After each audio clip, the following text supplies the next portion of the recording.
Dobrý den, dámy a pánové. Dneska je to ochutnávka téhle kyselé žvíkačky.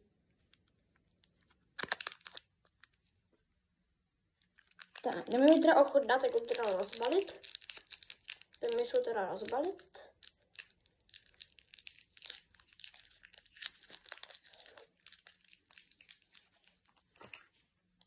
Takhle to vypadá, ten bonbon. No, žvíkačka.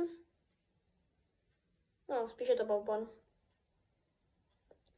Ale teďka chci zkusit, jestli se zašklebím nebo ne.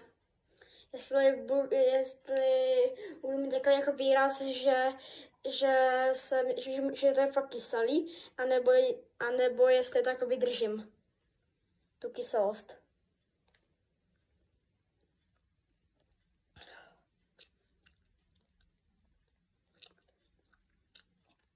A prosím, teď dejte like nebo odběr.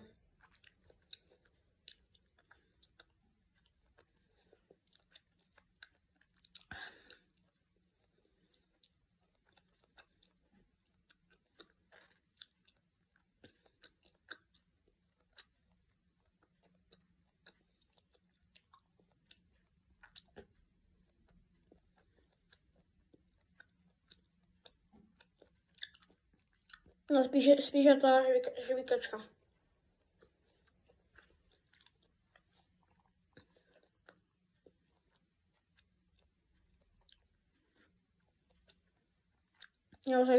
Já ji zajdu jenom tahle vyplivnu do koše.